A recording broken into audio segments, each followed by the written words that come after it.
মুস্তাফা কামালো সেনেকৈ নিজৰ তিৰি কানে, নিজৰ মা কানে ৰাস্তাত, নিজৰ ভনী কানে ৰাস্তাত, তাৰপিছত নিজৰ পৰিয়াল যিসকল মুস্তাফা কামালৰ ফলোৱাৰ সেইসকলক আনি যাতে একেলগত।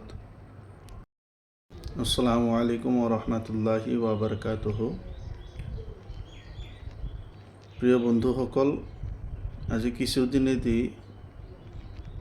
লখিমপুৰ নিবাসী ভণ্ড মুস্তাফা কামাল গাজাহাৰী নামৰ এটা অভদ্ৰই যিটো অভদ্ৰামী আমাৰ মাজত সৃষ্টি কৰিছে, তাৰ হৈ মই ভিডিঅ'টো বনাব লগা হৈছে।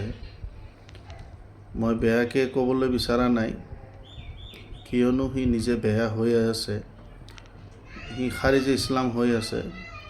বাছ মোৰ এটাই ৰিকুৱেষ্ট আমাৰ পাব্লিকৰ প্ৰতি, আৰু খাছ কৰি আমাৰ সনাতন ইয়ানি হিন্দু ভাই ভনীসকলৰ প্ৰতি এটা মোৰ ৰিকুৱেষ্ট অনুৰোধ থাকিল যে আপোনালোকে মুস্তাফা কামালৰ ভিডিঅ' চাই বহুতে বহুত ধৰণৰ কমেণ্ট কৰে, তাক সমৰ্থন জনাই আছে, ৱেলকাম জনাই আছে। এইটো আপোনালোকৰ মেটাৰ, হিয়াৰ মেটাৰ সি বুজিব আৰু আপোনালোকে বুজিব। কিন্তু মই ক'ব বিচাৰিছোঁ যে এনেকৈ আপোনালোকে হোলীৰ দিনা হোলী মনায়, হোলী খেলে, অকলে নেখেলে।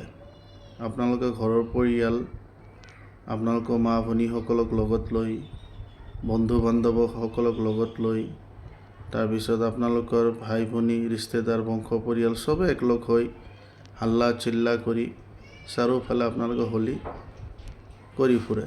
তো মুস্তাফা কামালেও হোলী কৰিছে কেনেকুৱাকৈ, তিনিজন সৰু সৰু ল'ৰা তিনিটাক মাতি আনি হোলী খেলি আছে। যদি মুস্তাফা কামালে আপোনালোকৰ হোলীক সমৰ্থন জনাইছে, তো আপোনালোকেও মুস্তাফা কামালক এটা কথা কৈ দিয়ক যে সি যাতে নিজৰ তিৰি, নিজৰ মা, নিজৰ ভনী বাইদেউ সকলোকে আনে, আৰু যেনেকৈ আপোনালোকে আমাৰ হিন্দু সমাজ ভাই বন্ধুসকলে, ভাই ভনীসকলে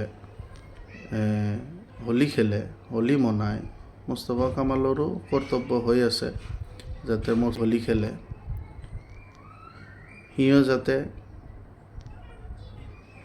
মানুহৰ মাজত হোলী নিজৰ তিৰিত আগুৱাই দিয়ে, যাতে বেলেগে হোলী লগাই দিয়ে, ৰং লগাই দিয়ে, নিজৰ মাক যাতে বেলেগৰ আগত আগুৱাই দিয়ে, বেলেগে হোলী লগাই দিব, নিজৰ ভনীক বাইদেউক যাতে সি আগবাঢ়ি দিয়ে, আৰু সিও যাতে বেলেগত তাত যায় একেলগত, যেনেকুৱাকৈ আমালোকৰ হিন্দু ভাইসকল ভনীসকলে হোলী খেলে, সিও যাতে ছেম টু ছেম সেনেকুৱাই কৰে।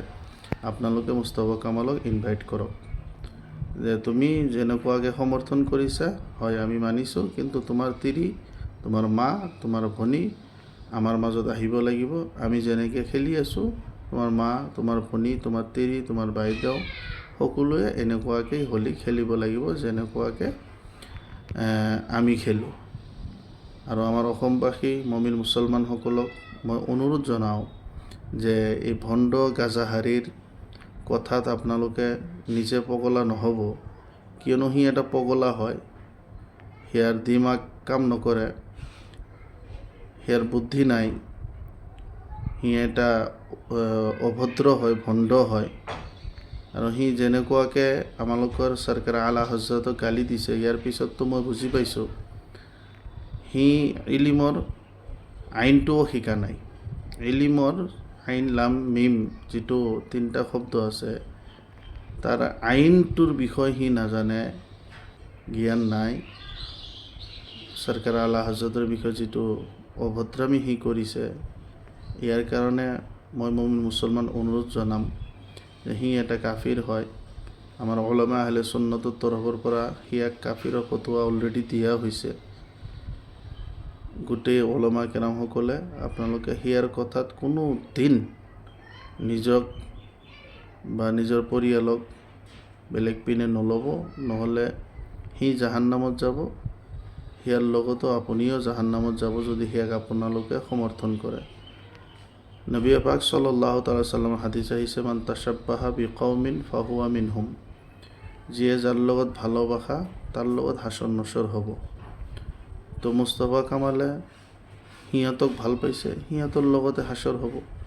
আমি আল্লাহ ৰচুলক ভাল পাওঁ, পীৰ অলিসকলক ভাল পাওঁ, অলি আল্লাহসকলক, আলিমে দিনসকলক, সুন্নিয়তক ভাল পাওঁ, নিশ্চয় আমালোকৰ হাসৰ এওঁলোকৰ লগত হ'ব।